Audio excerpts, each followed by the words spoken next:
boiler room. Slut, whore, baby killer. The horrible names they called her, and the cold, piercing stares remained burning in her brain, playing over and over in her head on repeat.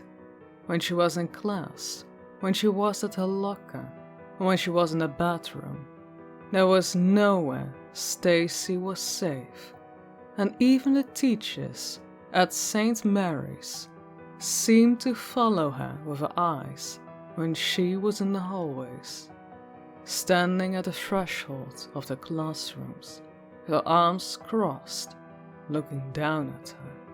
The librarian scanned her books a little slower than she did the rest of the students.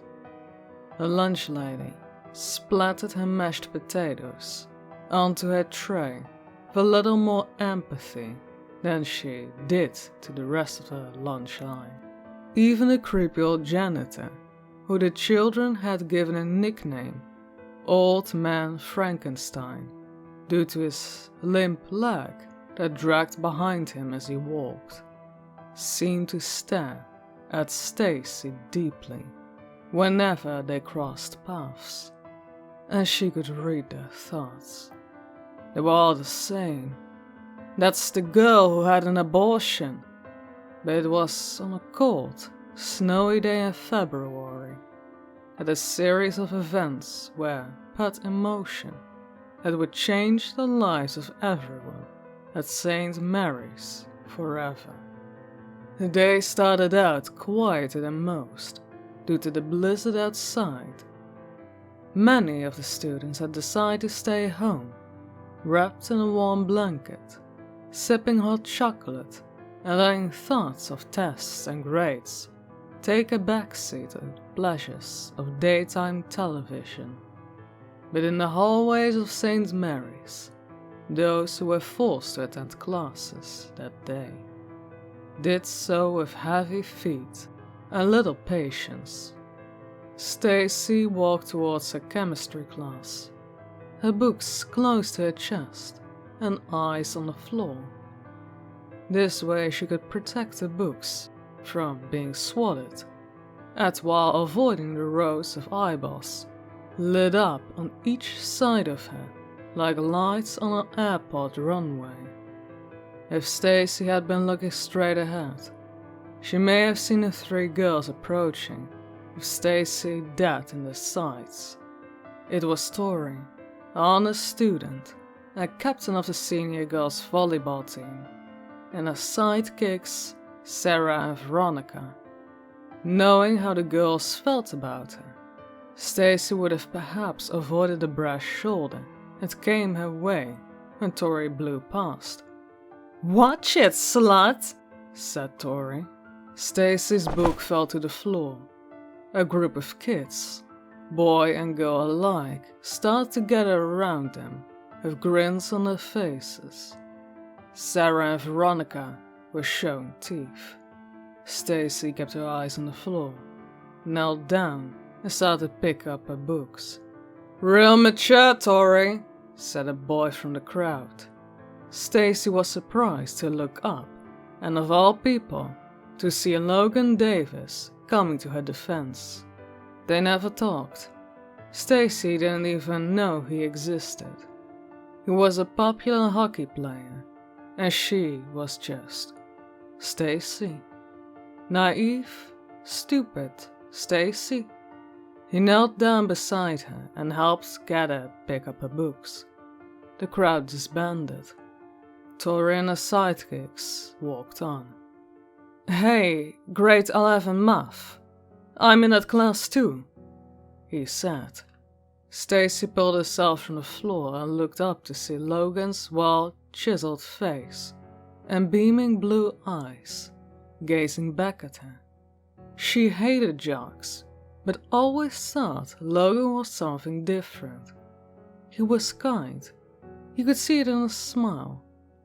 A smile will get you every time, she thought to herself, but she remained cool as ice. Yeah, I know. "Don't mind Tori," he said as they got back on their feet, and he handed her back her textbook. "She can be a real devil sometimes." "Thanks," said Stacy, tucking her hair behind her ear before returning to a double-handed squeeze on the books. "Can I walk you to class?" Logan asked. Stacy almost didn't understand the question.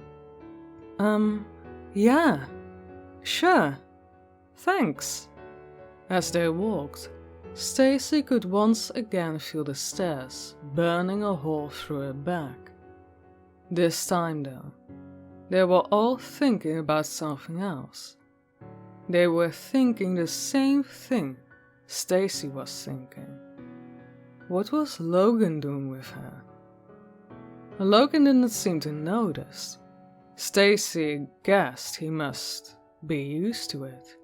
He got looked at a lot too. "Today's the first playoff game of the hockey team," he said as they went. "I play on the hockey team." Stacy couldn't help but roll eyes and grin ever so slightly.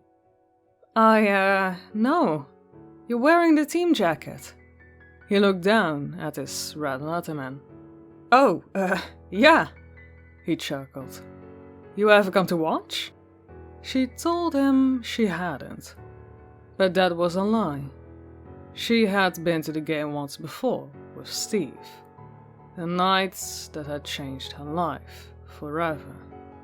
Steve had snuck in a small flask of vodka, and they passed it back and forth, high up in the stands, to keep warm, he said. By the third period, the contents of the flask was gone, and so were they. Going back to Steve's car seemed so harmless. The back seat seemed exciting. 3 weeks later, it all came crashing down. Everyone knew Stacy's name after that. The girl who aborted her baby. The family cast out. The friendless. The unloved. And as for her babysitting career, the only thing she actually enjoyed in her dismal teenage years. No one in town was about to hire a baby killer to look over the precious gifts of God, for they were away. "You should come," said Logan, breaking her from a trance. The invite stunned her, every fiber of her being told her to say no. But that smile of his, those kind eyes, there really was something different about him, Stacy thought. "Sure," she said, and for the first time in a long time, Stacy smiled. At lunch, Stacy would eat her sandwich and fruit in the boiler room below the school. For one thing, it was by far the warmest place in the institution, in what was one of the coldest winters in years. And for another, it let her eat in peace. There was no one watching, no one pointing or snickering. Having people stare at you while you eat is like having people stare at you while you pee, she thought. It's perverted. It was nice and quiet down there, with few expectations of the whoosh from the water pipes, and the random hisses and clanks that always followed. Even the reject sounds of the school found their way down the boiler room, for little escape from busy bodies above. The sporadic company gave Stacy comfort and put her at ease. Warm and quiet, just the way Stacy liked it. And she drained a small carton of its last drops of chocolate milk. She heard a faint jingling of keys. Then came a silence for a moment before the jingling of keys returned once again, only louder this time. The jingles soon were accompanied by a gritty, scraping sound, like something heavy dragging on the floor. Someone was coming. Stacy's first instinct was to hide behind the boiler, but she had burned herself on the first time down, and didn't want to live through the pain again. Before she could think of another plan, a figure, hunched over and pale, emerged from behind a row of pipes. Old Man Frankenstein. Surprisingly, Stacy was relieved it was him. At least he was harmless. The principal, on the other hand, was just looking for a way to suspend her from school. She relaxed and went back to her sandwich. "What are you doing down here?" he grunted. He pointed at her with the wrench in his hand. His limp leg dragged behind him. "Eating my lunch," Stacy replied simply. "Well, I can see that," said the custodian, not very amused at her reply. "You're not supposed to be down here. It's dangerous. What's wrong with the cafeteria?" "It's even more dangerous for me up there." Deciding to carry on with his business anyhow, Old Man Frankenstein headed to a long vertical pipe nearing the boiler, grunting as he went, muttering something Stacy couldn't understand. "Besides," said Stacy, "it's nice down here." "It's too damn hot." Stacy watched the old man struggle to turn the valve on the pipe. After some harsh coughs and some sweat, he managed to get it going. Stacy's first instinct was to applaud the man, but she was still holding a sandwich. "I don't know. I like it," she said. The old man spun his head around and yelled at her. "Now I'm serious. You can't be badly hurt down here. You need to get gone. You hear?" Stacy didn't budge. "I know. I burned myself pretty bad on that boiler." She pointed to the mammoth, metal key barrel cashier, with all its dials, valves, and industrial bolts. "That thing getcha?" The man retreated back to his pipe. "You're damn right. That thing will burn your face clean off." What a strange thing to say, thought Stacy. "You're not going to tell on me, are you?" she asked, swallowing a mouthful of peanut butter and jelly. "How come you ain't scared of me, like the rest of the students?" he asked her abruptly. "Why would I be?" asked Stacy, wishing she had never made that carton of chocolate milk last a little bit longer. Peanut butter was sticking to the back of her throat. "Most of you are. I hear they call me, Old Man Frankenstein. They always look at me like I'm some kind of freak show." "Are you?" "Most underpaid freak show in all land, Dan, I suppose." "I know what that's like, you know, to be looked at like a freak show." "Is that why you're down here?" Stacy nodded, biting into his sandwich. "And what makes you so scary? You don't look so scary to me." Stacy was surprised he hadn't heard. What's one more, she thought. "I had an abortion." He stared at her for a moment, the same way he would stare when they passed each other in the halls. He then snorted and shook his head like if a fly flown in his face, suddenly becoming stern. "If you ask me, you're too young for that kind of stuff. No, you're gonna ruin your life acting like that. You hear me?" Stacy immediately regretted opening up to him and shoved at a little of his sandwich which was left into her lunch bag. "Forget it. Never mind. I'll leave you to your precious boiler room." She put her lunch back in her knapsack and threw it over his shoulder, hurrying past the old man. "Wait," he said, but it was too late. Stacy was gone. She could see her breath. Stacy sat in the chilly stands of the hockey rink, blowing into a fist, yearning for the reaction heat of the boiling room. But when Logan skated onto the ice and waved up to her, she felt herself warming up pretty quick. A few rows to her left, sitting behind the visitor net, Tori and her sidekicks, Sarah and Veronica, were sitting with some of the football team, watching the game. Tori had been cheering Logan on as the shift took the ice, but when she saw how he waved to Stacy, her cheer turned to a scowl, and her focus shifted from the game to a different type of competition. Stacy pretended she didn't notice, but seeing Tori in such a state with a smile on her face that she just couldn't get rid of. Stacy kept eyes on Logan, amazed at his athleticism. His speed and grace made the other team look slow and sluggish by comparison.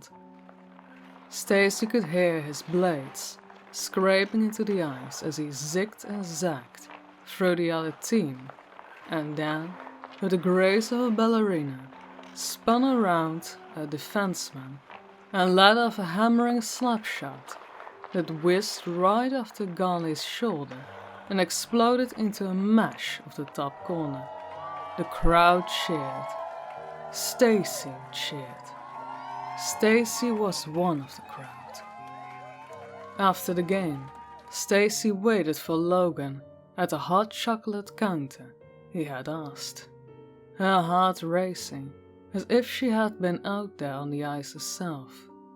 When he came out of the changing room, wearing the red Leatherman, hockey bag hanging off his shoulder, and a grin that showed off his dimples aiming right at her, she felt a tingle in her belly. She hadn't felt a tingle in a long time. She wouldn't allow herself to. Not after Steve. But Logan's not like Steve, she lectured herself. Logan's different. "Glad you came," he said as he approached her. He was moving slower now. He put his elbow on the counter and leaned. "How was your first hockey experience?" Stacy relaxed. A little frigid, but not bad. "Maybe we can get you warmed up. A few of us are going to Pins to ball some games. Jerry's got a fake idea. We can get some pictures." He motioned behind him to the group of kids by the arcade game. Some leather-band jackets and a group of girls, including Tori, Sarah, and Veronica. "Thanks, but I should probably be getting home. I have to babysit my little brother." Stacy didn't have a little brother, but it rolled off the tongue pretty smoothly. Logan understood. "Okay, well, see you in math class, I guess. Thanks for coming." Stacy watched him jog back over to the group, who seemed relieved he was coming back alone. Everyone piled out of the rink except for Tori, who hung back and waited until her friends were outside before she walked over to Stacy and said, "You know, he's just paying you attention because he knows you're easy and lay, right?" Tori left her alone with that thought and walked away with a satisfied smile on her face. Stacy sat in the boiler room, finishing the last of a sandwich, when the old custodian limped out from the set of pipes, his one leg dragging behind. But she knew he was coming. She heard those keys jingle a mile away. This time he didn't look upset to be seeing her, nor did he break into a lecture about why she shouldn't be down there. He just went about his business, like she weren't even there. Stacy wondered why that seemed so odd to her, and then realized that she couldn't not remember the last time someone ignored her presence. She was almost offended by it. "Come to give me more lectures?" she asked, watching him fiddle with some wrenches and some bolts. He shook his head a bit, but said nothing, focusing hard on the bolt lodging in the grip of his wrench. "Are you tightening or loosing?" she asked, now a spectator at the event. "Tightening," he coughed back between grunts. Stacy nodded if impressed by the answer. "I'm more of a loosener myself, but that's just me." The custodian gave up on the bolt, took a big breath out, and rubbed the wrinkles on his forehead. "I don't know what I'm doing. I'm not really good at anything. This bolt doesn't need to be tightened. He kept his eyes on the floor, almost embarrassed to look up. "I just wanted to say I'm sorry. I shouldn't have talked to you like that. Anyway, that's all I came to say. Enjoy your lunch." He turned away and headed for the exit. Stacy called out to him, feeling guilty for instigating. "Wait, man. You don't have to go just yet. You can chill." He stopped and grinned, which made the lines of his face curl and crease. "Chill? In the boiler room? Fine choice of words, kid." "I'm sure you're not Buzzy. Come chill, keep me company." "I don't think that's allowed," he grunted. Stacy was having fun with him now. "Come on, do you seriously want me to only know you as Old Man Frankenstein? What's your name, dude? Or sir? Do you prefer dude or sir?" "My name is Will," he said. "And what's yours, besides Sad Lonely Girl?" "Sad Lonely Girl? I like that. My name is Stacy. As in, did you hear? Stacy has an abortion. And other famous phrases." He raised his wrinkled palm. "Stacy will be just fine. Don't have to add all of that now." Stacy liked Will right away. It was nice to have someone to joke with. You don't realize how much you miss a little social interaction when you're isolated. Even a thing as simple as joking around. And she knew it was probably just as nice for Will to have someone to talk to as well. She asked about his limp, how he got it and where. He told her it was a war injury from his tour to Vietnam. Stacy was amazed and felt embarrassed and ashamed that she used to see this man as a creepy old grump. People are so easy to judge and vilify from afar. It's only when you get close do you see what we're all human beings. We all have a story. Good ones and bad. He asked her if she was ever planning on eating in the cafeteria again. "I am actually thinking about bringing a bed and a TV down here, and just move in. Stay here forever," she said, slyly. His expression was flat. "This is not a good place for a young lady. Wild safer down here. Trust me." He paused to collect some thoughts. "Our past? You have kids?" Stacy asked over him. Will bowed his head and said, "I do, a daughter. Somewhere out there. You actually remind me of her quite a bit." "Somewhere out there? What is she like? In the Navy or something?" "Her mother took her away from me. The war messed my head up, something awful. I came back another, darker person. It's probably better that way." "That's terrible. I'm sorry to hear that. If it makes you feel any better, it kind of helps to hear how I'm not the only person who has it rough. Puts things into a perspective, you know? Our past makes us who we are, but we have the power to choose what that is." "Like learn from it? Or let the loneliness, shame and hatred consume you, kind of thing?" He seemed almost entertained. "In so many words." "Well, take your own advice, dude. Did we settle on dude? Go see your daughter. Be less dark. It's your daughter. You're supposed to do anything for your daughter. He will sail the seas for her. He would kill for her. Her momentum halted. Sorry, she said, deflated. It's none of my business, but it would probably mean the world to her too. Will, who looked a lot less like Frankenstein, and more like a human-like, beat the wrench softly on his palm, then turned around and slowly limped away. The one leg dragging behind him, scraping on the concrete. She felt like she overstepped, but maybe. She hoped her words might have helped him out in some way.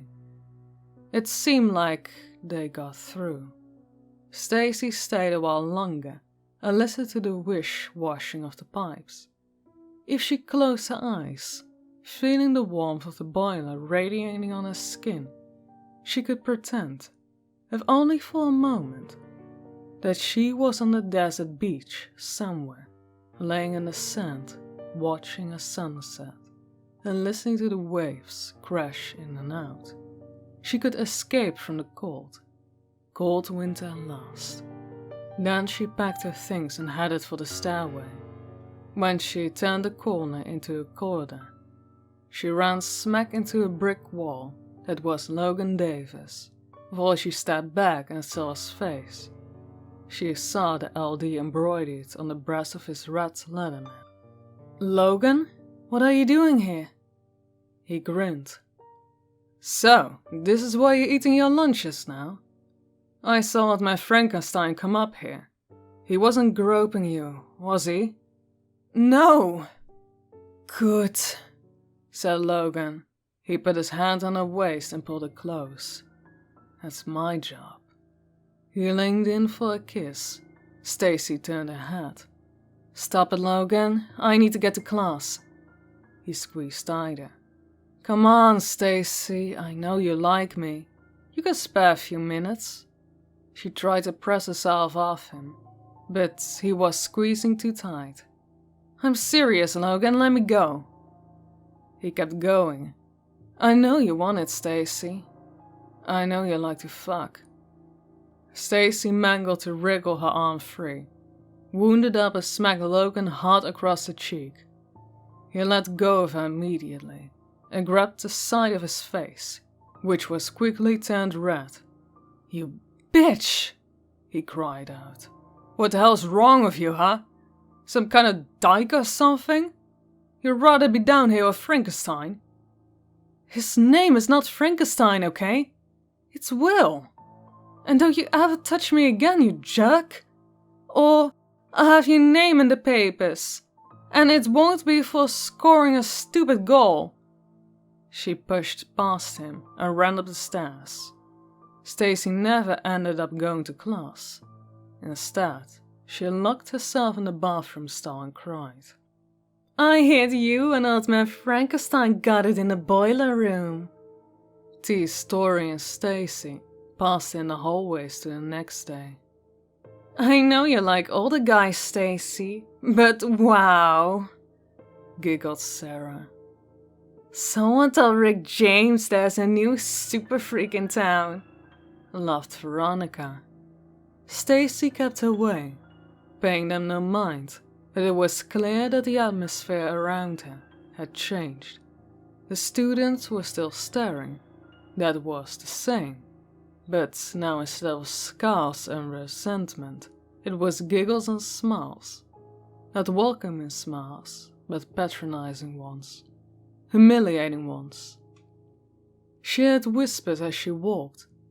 Frankie fucker was the most common. Stacy was put her head down and picked up her pace. The stares and laughs were coming from around her. It was suffocating. She needed to get away, somewhere safe. Quick. I heard you made out with the janitor, said one of the boys of the football team as she turned a corner. Stacy's teeth clenched and her fist tightened. She was furious. Not just at the students, who were so eager to gang up on her and strip her of the little dignity she had left, but at herself, for thinking Logan was anything different from the other high school boys. A liar and a jerk. That's all Logan was. She was determined to let him know just how she felt about him the second she saw him in the math class that day. If he thought that slap in the face was bad, he was in for a rude awakening. But when she got to math class, Logan's desk was empty. Stacy didn't eat her lunch in the boiler room that day. She didn't want to give the student body any more ammunition. If she had, she would have found the body sprawled out next to the boiler, in a red Leatherman jacket, her face unrecognizable from all the bubbles and scars that disfigured the skin, when his face was pressed against a steaming keg barrel. Pieces of flesh and blood were still dissolving on the hard meat surface. Though, if Stacy turned the body over and looked at the initials embroidered on the red Leatherman jacket, she would have seen the letters LD, and beside the body, she would have seen a discarded wrench, stained in what looked like a crimson paint, and a pair of footprints that seemed shiny crimson, sheet leading away from the pool of blood. One of those shoe prints was normal and defined. The other was shapeless and streaked, like a limp leg dragging behind, scraping the concrete. Thank you all so much for listening to tonight's story. Now I'd like to take a moment to thank all of my Patreons who helped make this channel possible. Thank you, Breaker19, for all your help and support. You guys are amazing.